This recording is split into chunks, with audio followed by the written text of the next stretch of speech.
Texting and drinking is never a good idea.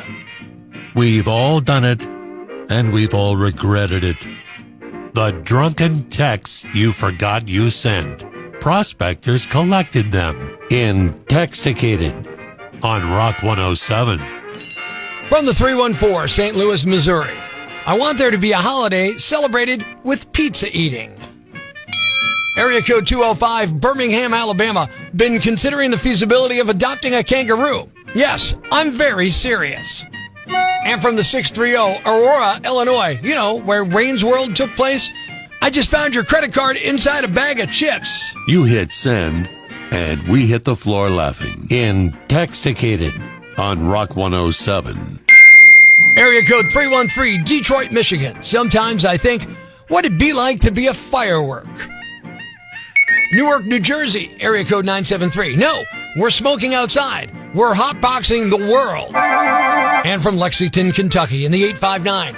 So what if I ate it off the ground? It's like I found a $5 bill just laying there in burrito form. Proof that booze and cell phones don't mix in InTEXTicated on Rock 107. Lansing, Michigan from the 517. The $50 fast cash button on my checking account should probably just be retitled Eighth of Weed. From the 910, Fayetteville, North Carolina. I just made a milkshake without a blender. That's determination. And from area code 518, Albany, New York. Are you sure you're not interested? He's the Dunkin' Donuts Employee of the Month. Hey, we found him in your telephone in InTEXTicated on Rock 107. February 5th. But if you don't want to wait until then to see the NFL players avoiding contact in a game, you can just watch the Las Vegas Raiders defense. It's 60 minutes meets gone in 60 seconds. Tune in tomorrow for Prospector's Briefs on Rock 107. It's time for another episode of 1 Minute Inside a Woman's Head. I love the fall. I love wearing sweaters. I love the cool breeze. I love the leaves changing. I can't wait to do something fall. We could go for a drive and check out the leaves. I could make some pumpkin bread. Oh, wait, we could go to a haunt. Oh, he hates scary stuff. What can we do? Oh, I know. We could go apple picking. Nothing says fall like going to the orchard in my boots and picking some apples.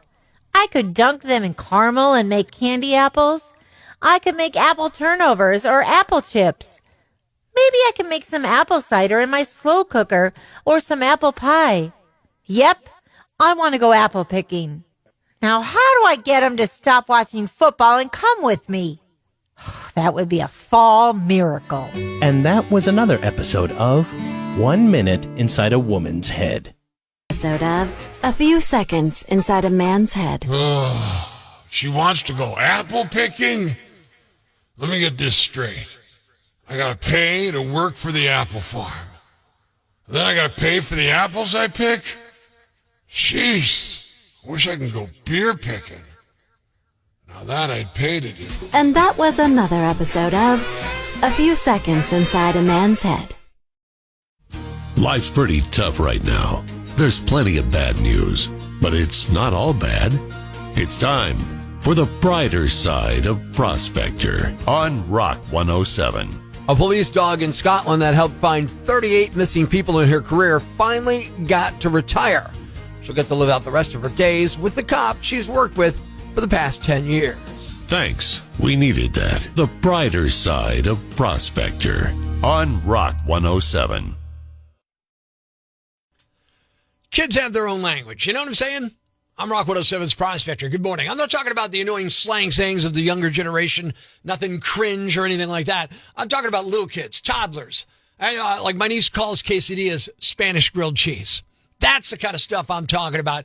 Tell me the odd names your kids have, the kids in your life, for everyday things. That's what I'm looking for this morning.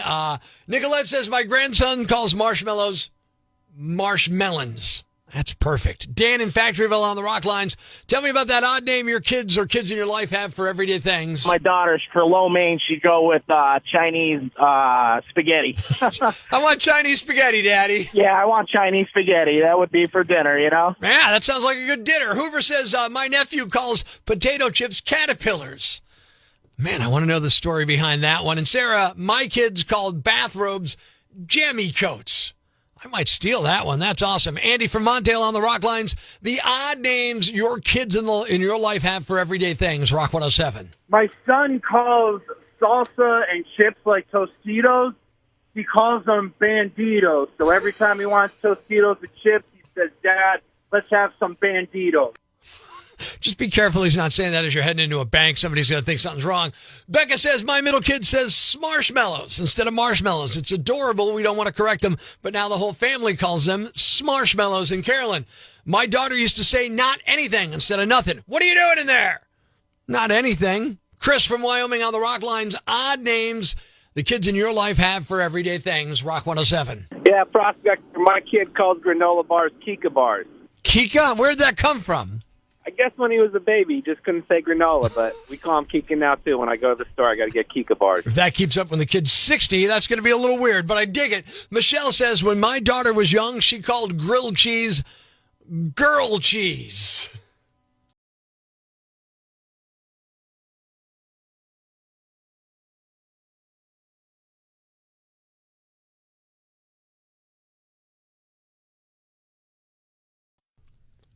I can't believe I'm about to admit this on the air.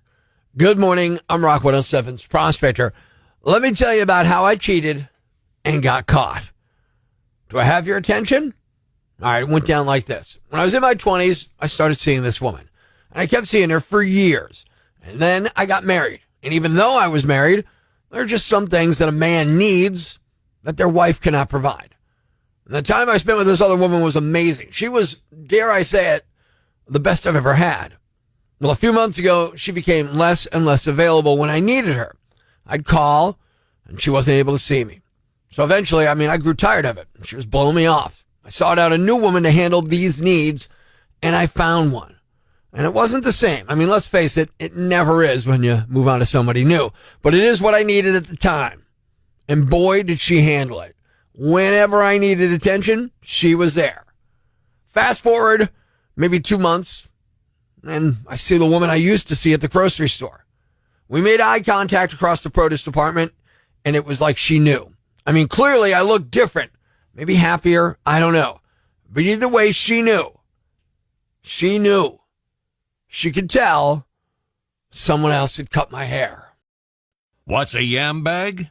A fool, an idiot, a blockhead, a dunce, or an ignoramus. You know, a dullard, simpleton, or a clot, nitwit, dipstick, pea-brain, mouth breather, or cretin. It's now time to announce the winner of Prospector's Yambag of the Day, as decided by you at rock107.com. Here are the nominees. Nominee number 1.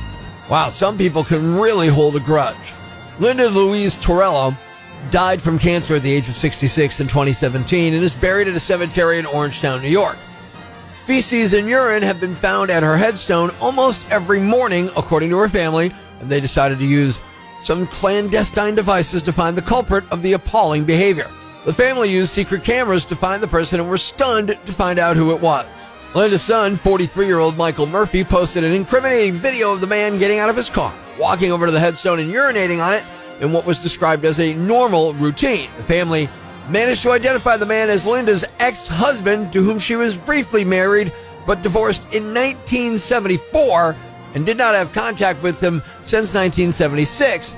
That's 45 plus years ago. The man urinated on the headstone almost every morning, according to the woman's family.